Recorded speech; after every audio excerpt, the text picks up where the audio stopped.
para ponernos un poco en contexto de la entrevista que vamos a hacer, les contamos que el secretario general del SUTEP, René Ramírez, aseguró que el sindicato que representa no tiene nada que ver con el ataque a la sede principal del Ministerio de Educación. Mediante un comunicado de prensa condenó el hecho y aseveró que desde el gremio magisterial no salió la directiva de apedrear el local del Minedu y sostuvo que esta acción fue ejecutada por miembros del Comité Unitario de Lucha vinculado a Sendero Luminoso. Refirió que el dirigente Zenón Pantoja, indicado como quien encabezó la rotura de lunas en la sede ministerial, no tiene ninguna direccionalidad de su gremio. El secretario general pidió al gobierno, al Ministerio de Educación, al Ministerio de Economía y al jefe del gabinete que atiendan las demandas de los maestros del sur. Lo más probable es que justamente en el SUTEP ya no tengan claro quién hace qué y quién es quién. Ricardo Cuenca, especialista en educación del Instituto de Estudios Peruanos, se ríe y me explica qué está pasando. ¿Cómo estás, Ricardo? Hola, Patricia, ¿qué tal? Gracias por estar con nosotros. Bueno, cada vez más complicada esta huelga, cada vez más confusa y además cada vez con menos argumentos, ¿no? Yo creo que hemos asistido a un SUTEP primero con cierta vocación de diálogo y que cada vez se ha ido radicalizando más. ¿Por qué? Porque creo que estamos atravesando un momento bien interesante de la lucha sindical. A ver, yo he traído acá las fechas para no equivocarme. La primera huelga convocada este año por el CONARE que dirige Condori, porque hay dos CONARES, que después, pues, si tenemos tiempo, te cuento un poco, empezó el 20 de junio. Paró porque era escalonada más o menos como el 22 de junio, 22 de agosto, perdón, hubo como 2 meses de huelga. Pero antes de que esa pare, el otro CONARE, que es el CONARE de Guaynalaya, que es el que está ahora haciendo, digamos, las cosas más complejas, inicia una huelga el 14, con una estrategia de deslindarse del CONARE. El SUTEP de Patria Roja convoca 2 paros de 24 horas, el 24 y el 12 de julio, digamos, y vuelve a convocar esta huelga indefinida el 5 de septiembre. La interpretación más clara es que esto tiene que ver con una pelea por espacios políticos de parte del sindicato. Dentro del propio sindicato. Dentro del propio sindicato. Acuérdate que el CONARE a principios de los 90, el 92, 93, si mi memoria no falla, es que aparece ante la arremetida del fujimorismo contra los sindicatos en general. Todos los sindicatos se repliegan, el CONARE acusa a Patria Roja, que hasta ese momento y como hasta ahora había dirigido el sindicato, de aliarse con el gobierno para no tener problemas, y ellos hacen este famoso Comisión Nacional de Reorganización del SUTEP. Y es la historia del sindicato y es la historia de los partidos de izquierda que han ido fraccionando. Entonces, de acuerdo, Ricardo, hay espacio político, ¿no? Hay espacio político, pero ese espacio es el que me interesa analizar. Porque si bien CONARE surge en los 90 ante una arremetida justamente radical a una forma bastante radical de tratar con los sindicatos, que fue la de los 90, no logró ganarle la partida a Patria Roja. Patria Roja logró conservar el poder del sindicato durante más de 10 años. Sin duda. Y sin embargo, en estos últimos años estamos viendo un repliegue de Patria Roja con respecto a estos grupos más radicales, en un contexto en que aparentemente no habría razón. Y habría más posibilidad de diálogo. Exacto. A ver, yo creo que, y así lo dije también con el paro del 24 de junio y el otro, la estrategia de ganar este espacio político por parte de Patria Roja y del SUTEP, digamos, creo que está siendo el equivocado. Es decir, esta idea de haber mantenido, cosa que todo el mundo le reconoce, ser el único de los pocos partidos políticos que contuvo a Sendero Luminoso desde el magisterio, empieza a perder valor cuando la gente no empieza a discriminar si el que rompió los vidrios ayer del Ministerio de Educación es el maestro del SUTEP, o del SUTEP CONARE Guaynalaya, o del SUTEP CONARE Condori, o del SUTEP X, ¿no? Entonces, yo creo que la estrategia que están teniendo para ganar un espacio político y colocar una plataforma de reivindicación sindical, que es absolutamente válida en ese y en cualquier otro gobierno, está siendo equivocada, ¿no? Yo creo que es un error estratégico el que estén convocando con el afán de diferenciarse aún más de los más radicales, metiéndose casi en el mismo saco para la opinión pública. Ahora, cuando tú dices que todo el mundo le reconoce a Patria Roja el hecho de haber parado la entrada de Sendero a... parado, por lo menos contenido la entrada de Sendero al magisterio, de verdad, Ricardo, ¿quién es todo el mundo? Porque si nosotros leemos a la visión que se ha tenido de Patria Roja durante estos 10 últimos años o más, y especialmente los últimos años, Patria Roja era casi para cierto discurso como hablar de Sendero, sí, exacto, ¿no? Como hablar de una izquierda radical, irracional. ¿Cuánto de no saber enfrentar a una izquierda que puede tener ideas radicales, pero que no es irracional, por decirlo así, y que no es mucho menos sanguinaria, nos está pasando la factura el día de hoy? Sin duda, eso es creo que absolutamente válido, y ahí está creo yo, el origen de la conversación. Fíjate, Patria Roja surge en el 69-70 justamente porque rompe con el ala más radical de Bandera Roja de ese momento, ¿no es cierto? Estaba conducido por Saturnino Paredes y estaba Ismael Guzmán, que vuelve a romper si se crea Sendero Luminoso. Entonces, desde el 69-70 ya empiezan a tratar de diferenciarse y son quienes hacen el trabajo político más o menos para contener estos orígenes de Sendero que durante los siguientes años, por supuesto, se consolidan, ¿no? Entonces ha sido un partido que nos guste o no, hasta es más o menos de acuerdo, se ha presentado a las elecciones, tiene una cara visible, hace algunos meses ha salido Breña Pantoja a dar, digamos, una explicación de por qué están ellos también en una serie de problemas como partido y como eso.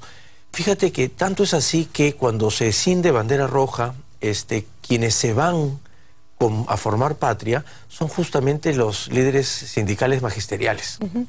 Y también la juventud, digamos, del momento, ahora ya no tan jóvenes, en el momento por lo menos sí, y tratan de colocar unas ideas de izquierda bastante más radical que las del Partido Socialista del momento, digamos, pero que en todo caso tratan de deslindar con la violencia porque sí creen en una apuesta democrática, radical, pero democrática.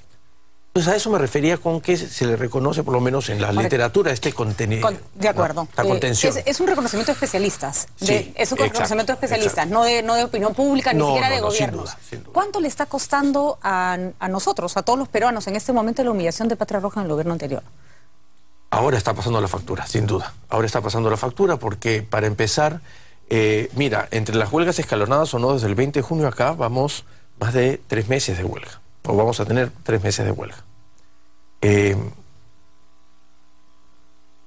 Más allá de las pérdidas de clases o no, está pasando un asunto que no debería pasar, y es que en el momento en el que se están, creo yo, intentando discutir cosas como la ley de reforma magisterial, en el Congreso creo que hay un buen debate. Está la propuesta del SUTEP, la propuesta del Ejecutivo, y hay una nueva moción del APRA para modificar algunos reglamentos de la vigente ley de carrera pública. Eso es un debate. Eso es lo que no pasó con la ley del 2007. Y creo que agotar el debate para ir rápido a la huelga, creo yo, no tiene ningún sentido en la discusión. Y vamos a perder mucho más. Cuando nosotros vemos a representantes del CONARES-UTEP, no es que todos los que van detrás de la bandera sean efectivamente del CONARES-UTEP, ¿no es cierto? Sino que, a ver, explícame, ¿qué es lo que hay ahí? La convicción de que esta fracción más radical, más peleona, que se enfrenta con más garra al poder, es la que va a conseguir mejores cosas para mí. Es la que los reconoce. Yo creo que aquí en el fondo esto es una gran evidencia de esto que en ciencias sociales decimos, voy a usar palabras más horribles para la conversa, que es esta dinámica social del desprecio. Es decir, no, está buena la palabra. El no reconocimiento. Los maestros han sido sistemáticamente no reconocidos, de alguna manera despreciados, ¿cierto? Cuando le dices, ¿por qué le voy a subir 100 soles a una persona que gana 1050 soles? Si no sabe nada. Claro, si no sabe nada ya te... O sea, es verdad. A partir de eso hay que evaluarlos meritocráticamente y hemos discutido sobre eso mucho más. Y hay mucha agresividad en ese ninguneo, claro, pero además mutua, ¿no? Exacto, porque se vuelve eso. Muy agresiva. Esa es exactamente la dinámica social del desprecio, ¿no es cierto? No te reconozco, te desprecio, y el otro inmediatamente tiene que responder de forma agresiva. Entonces, en el espacio donde los maestros encuentran a alguien que, así sea, de una manera radical, pueda llevar por lo menos su identidad y su presencia a algún lado y decirle, oye, aquí estamos, por eso es que es fundamental, creo yo, para Patria Roja y para el SUTEP, y se los he dicho algunas veces, es fundamental que ellos sigan siendo quienes contienen al magisterio. Por supuesto. Pero que los contengan diferenciándose para que no se vayan con los otros, digamos, ¿no es cierto? Y yo creo que le falta una comprensión mayor a quienes manejan las discusiones, no de este gobierno, anteriores, sobre a quién te conviene tener sentado en la mesa, ¿no es cierto? Y para eso tienes que darle concesiones para empoderarlo frente al grupo al que representan, ¿no? Les guste o no les guste la opinión pública, es una cuestión de salvar el magisterio porque necesitamos que haya profesores en las aulas. Por supuesto, y además, como yo siempre digo, si todos los profesores son malos y mañana los sacamos... ¿Ya quién ponemos? Eso, o sea, los 8 millones de chicos, ¿quiénes les enseñan? Además me da risa porque la gente dice alegremente, no, que enseñen los abogados, que enseñen los ingenieros. A ver, mándalos a saber si quieren ir, ¿no? Anda, pues, que va a dictar en una escuela, en el cerro, ¿no? Exacto, no es niños de primer y segundo grado, que son no los es más... un trabajo ni remotamente sencillo, ni remotamente que lo puede hacer cualquiera tampoco, ¿no? Para nada.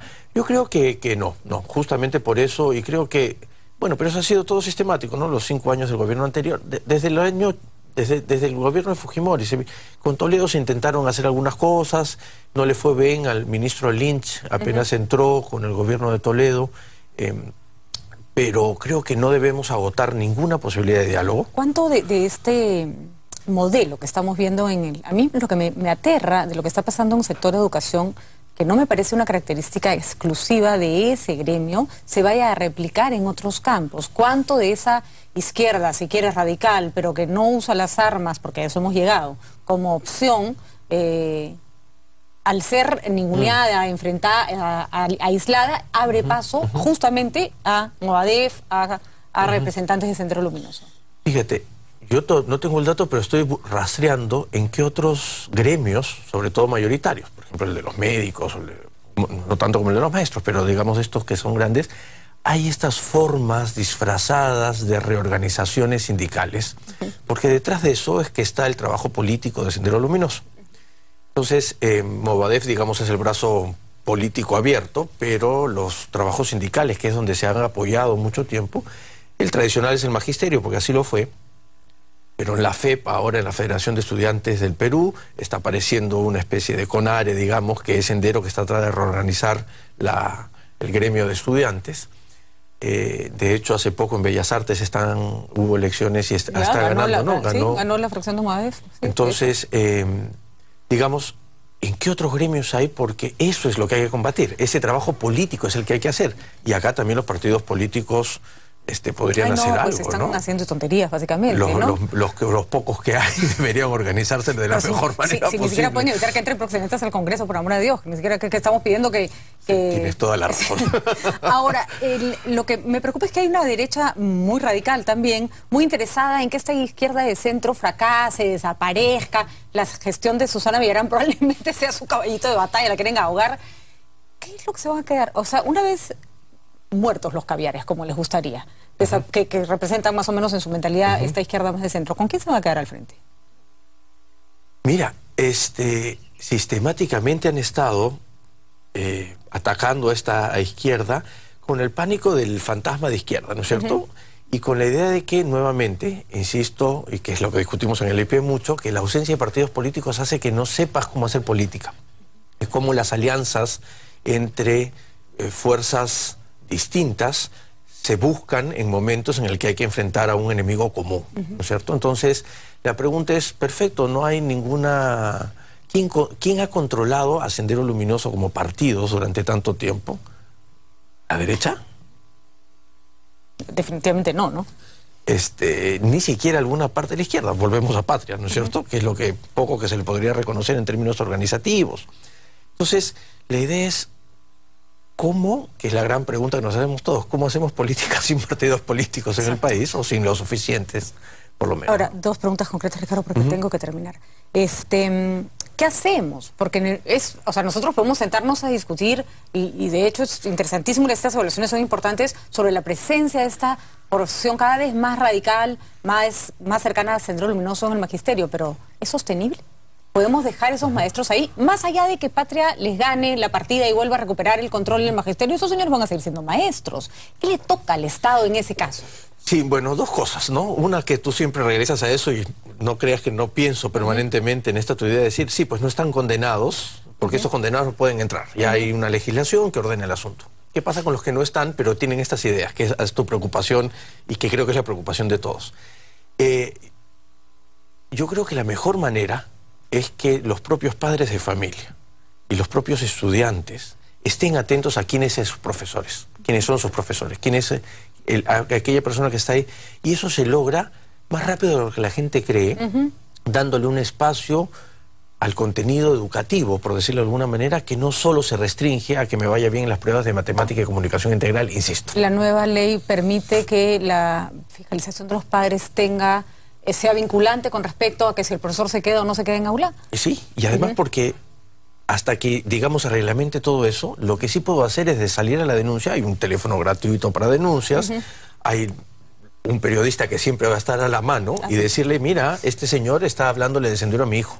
Y eso es la manera, porque si no el ministerio es imposible. O sea, hay 350.000 maestros. Cada uno de estos cierra la puerta de su aula y ahí adentro pasan una serie de cosas a las que es imposible que este gobierno o cualquier gobierno y en cualquier país pueda estar mirando. Y eso para todo, para el profesor que pega, para el profesor que manosea, para el que viola, o sea, es vial, pero tiene que funcionar un mecanismo de sanción rápida de parte del Estado, si no, los padres no denuncian nada. Y finalmente, Ricardo, a mí me queda esta duda, esta suerte de radicalización, que no solo vemos, ojo, en los maestros, que yo creo que las protestas en regiones antimineras creo que tienen que ver también con mucho radical que se ha metido fuerte a treparse en determinados temas.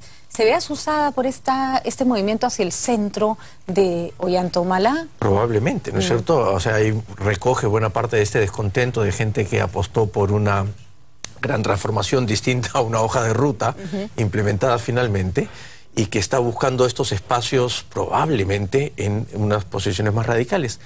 No obstante, hay que avisarles que hay posiciones que no necesariamente están tan de acuerdo con esta hoja de ruta, sino que están más bien en la primera versión de Humala y que no son radicales, ¿no es cierto? Y tratar de buscar eso, nuevamente un diálogo. O sea, si no, el diálogo es la herramienta fundamental de la democracia y ahí es donde están sus posibilidades y ojalá no estén sus límites, ¿no? Y que la propuesta de lo destruyo todo para después construir un nuevo Perú, que era la propuesta de Sendero, casi nos mata a todos y nos puede terminar destruyendo. Y no funciona ni acá ni en ningún lado, está claro. Es una locura, ¿no? Es una locura, es una sociedad civilizada donde hay más recursos para que todos estemos mejor. Sin duda. Bueno, Ricardo, ojalá que esto mejore, porque la verdad que a mí ya me desanima. Ojalá el CEN del SUTEP realmente reconsidere, trate de levantar la huelga, vuelva al diálogo, a la mesa de diálogo. Parece que hay apertura de parte de la gestión de la ministra Salas. Yo conozco a muchos de los dirigentes del SUTEP con quienes he conversado y saben que he dado clases en la escuela sindical y lo seguiré haciendo porque creo en el sindicato, pero también creo absolutamente que se tiene que parar un poco el asunto porque finalmente el más perjudicado va a ser el propio sindicato de Patria. No desgastar, ¿no? Yo creo que se desgastan a las autoridades en discusiones ridículas y se les quita poder cuando se le dice, el SUTEP va a evaluar profesores, no tenía nada de malo, que hubiera un maestro que velara por la rigurosidad de la evaluación y armaron tal laberinto que nos quedamos en ese punto y está CONARE SUTEP metido hasta las orejas. Eso, ¿no? exacto. Bueno, Ricardo, gracias. Siempre interesantísimo hablar contigo, nos ayudas a entender un poquito más de estos temas. Nos vamos a una pausa y al volver les contamos que trabajadores de salud fueron detenidos luego de que bloquearan nada menos que la vía expresa Grau, quemando llantas. Ya volvemos.